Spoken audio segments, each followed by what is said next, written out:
रंजन ने दुर्ग में भरी चुनावी हुंकार, केंद्र सरकार पर जमकर साधा निशाना।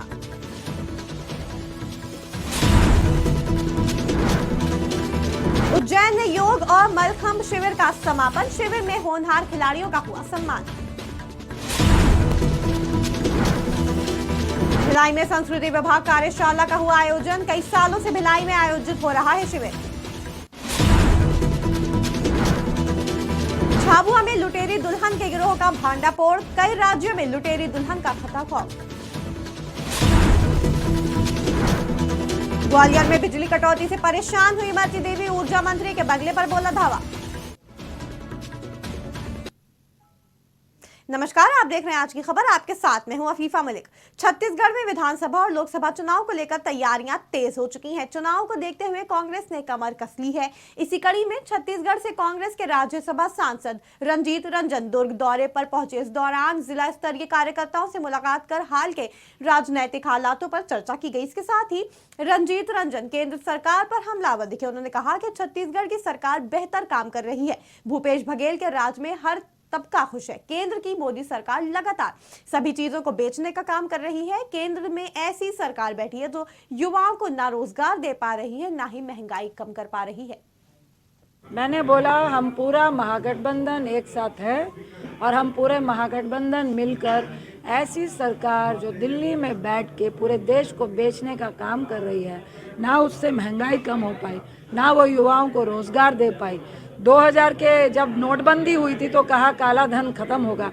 अब 3 साल के बाद फिर से 2000 के नोट बंद हो रहे हैं। आज जिस तरह की सिचुएशन इस देश में है, उस सिचुएशन से लोग तबाह है और पूरा गठबंधन मिलकर ऐसे लोगों को सत्ता से। उज्जैन में योग और मलखंभ शिविर का समापन किया गया। यह आयोजन युवा कल्याण विभाग और योगा कनेक्ट श्रृंगार स्पोर्ट्स एसोसिएशन द्वारा किया गया। कार्यक्रम के समापन में पहले हनुमान जी की पूजा की गई, फिर बच्चों द्वारा मलखंभ, योगा और रोप मलखंभ पर पिरामिड बनाए गए। कार्यक्रम में मुख्य अतिथियों ने बच्चों को प्रमाण पत्र वितरित किए और साथ ही संस्था की होनहार खिलाड़ी खुशी जायसवाल को संस्था ने टी शर्ट और जूते देकर सम्मानित किया। इस अवसर पर विशेष अतिथि मां मंदाकिनी, पूरी महामंडलेश्वर निरंजनी अखाड़ा, संत नीलेशानंद, पुमपुरी महाराज निरंजनी अखाड़ा सहित कई लोग मौजूद रहे। और आकर बहुत अच्छा लगा और छोटे छोटे मासूम बच्चों को इतनी अच्छी तरीके से मलखंभ योगा देखकर बड़ा आत्मा को बहुत आत्मा मेरी प्रसन्न हुई और ऐसा महसूस हुआ कि हमारे देश के छोटे छोटे बच्चों को अगर हम इन चीज़ों से दूर रखते हैं, कहते हैं योगा से अगर बच्चा दूर रहेगा तो कभी स्वस्थ नहीं हो पाएगा, परंतु तुम बचपन से इन बच्चों को योगा सिखा रहे हो। कहते हैं कि योग ही ऐसी चीज़ है, योगा ही मेडिटेशन ऐसी चीज़ है जो इंसान को आगे ले जाता है और उनका स्वस्थ जो शरीर है उसको भी स्वस्थ रखता है। और छत्तीसगढ़ शासन संस्कृति विभाग के सहयोग से लोक वाद्य कार्यशाला शिविर का आयोजन किया गया। कुहकी कला ग्राम मरोदा सेक्टर भिलाई में इसका आयोजन कई सालों से हो रहा है। इस शिविर में छत्तीसगढ़ के कई जिलों से आए कलाकार अपनी कला का बेहतर प्रदर्शन कर रहे हैं। हाँ सर, मेरा नाम शिबूश्वर कश्यप है। कोंडागांव जिला में दहीकुंगा ग्रामीण क्षेत्र का। मैं बेल मेटल डोकरा आर्ट काम करता हूँ।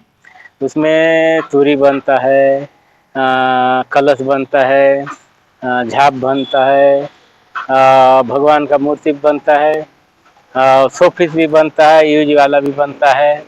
जैसे बाहर हम बेचते हैं रायपुर के बाहर, तो फिर यूज वाला शोपीस उधर जैसे माड़िया माड़िन है, नंदी है, डोकरा आर्ट है, बस्तर आर्ट है, हो जाता है। और जैसे गांव में लोकल में होता है।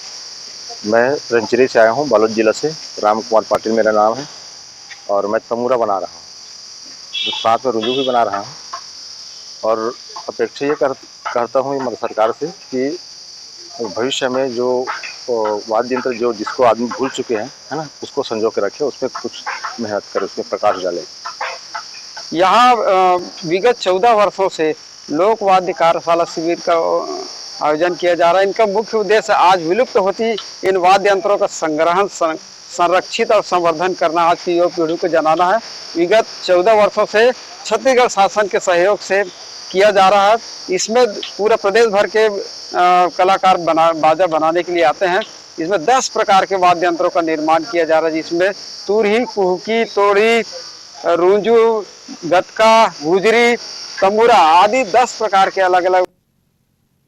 झाबुआ की रानापुर पुलिस ने एक लुटेरी दुल्हन के गिरोह का भांडाफोड़ किया। लुटेरी दुल्हन शादी के बाद पति और उसके परिवार के लोगों को चकमा देकर नकदी और जेवरात लेकर फरार हो जाती थी। इस घटना की जानकारी पक्ष में रानापुर पुलिस को सूचना दी, जिसके बाद पुलिस अधीक्षक अगम जैन द्वारा कार्रवाई के निर्देश दिए गए और टीम बनाकर पर्दाफाश किया गया। इनका गिरोह इंदौर, उज्जैन, नागदा, रतलाम, राजस्थान, गुजरात, महाराष्ट्र में फैला था। इस तरह से धोखाधड़ी कर कई शादियां कराकर पैसे पाए जाते थे। प्रदेश के लघु उद्योग निगम की अध्यक्ष इमरती देवी बिजली कटौती से परेशान होकर ऊर्जा मंत्री के बंगले पर जा पहुंची।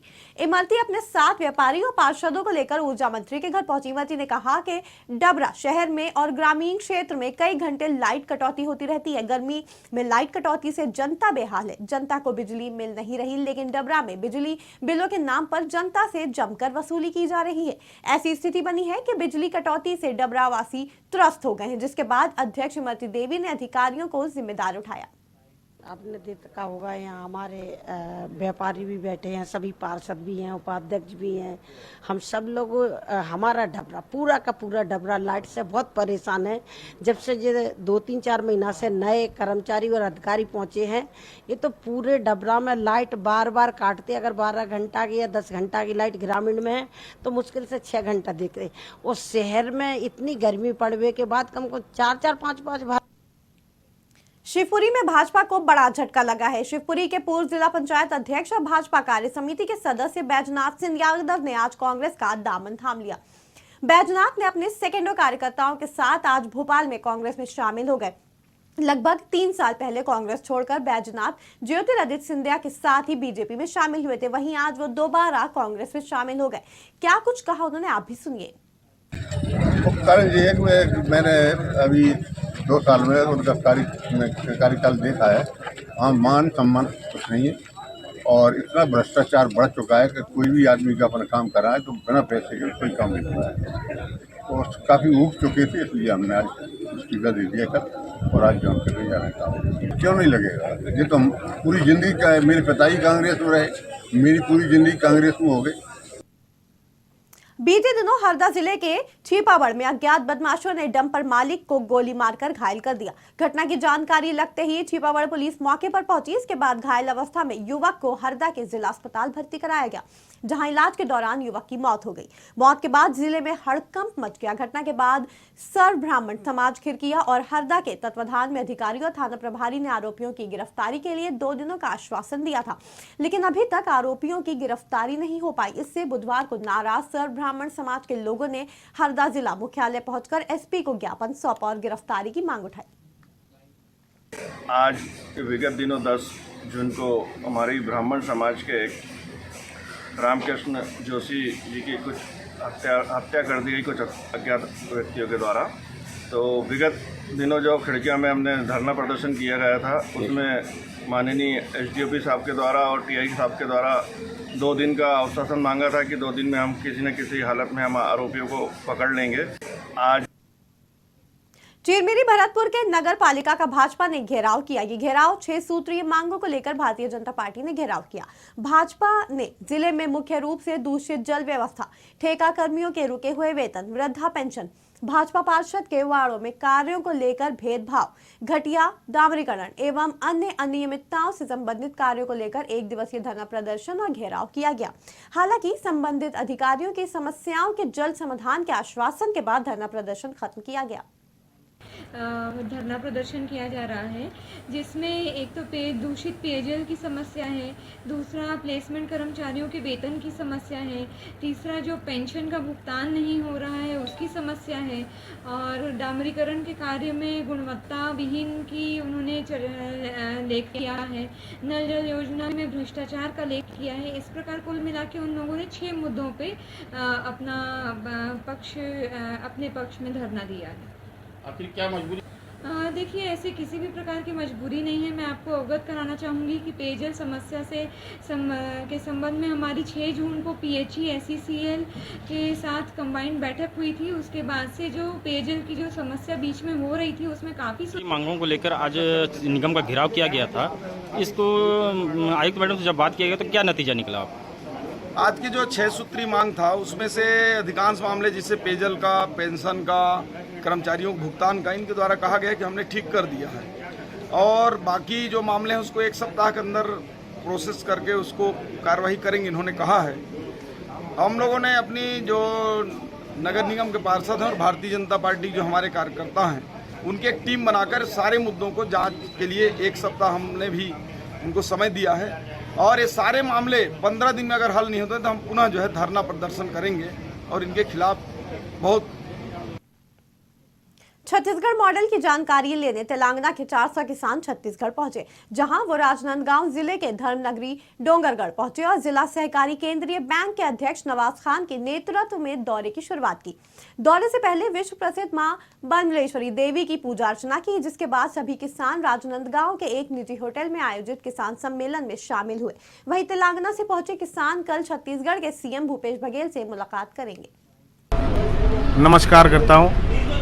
हमने तेलंगाना से 400 किसानों के लेके छत्तीसगढ़ आया था, क्योंकि हमारा तेलंगाना का सरकार ने बोल रहे छत्तीसगढ़ में पूरा किसानों बर्बाद हो गया, छत्तीसगढ़ में किसान का जीवन अच्छा नहीं चल रहा है, उनका सरकार कोई उनका क्या बोलते पथकम स्कीम किसानों के लिए कोई योजना नहीं दे रहे, ये बोले।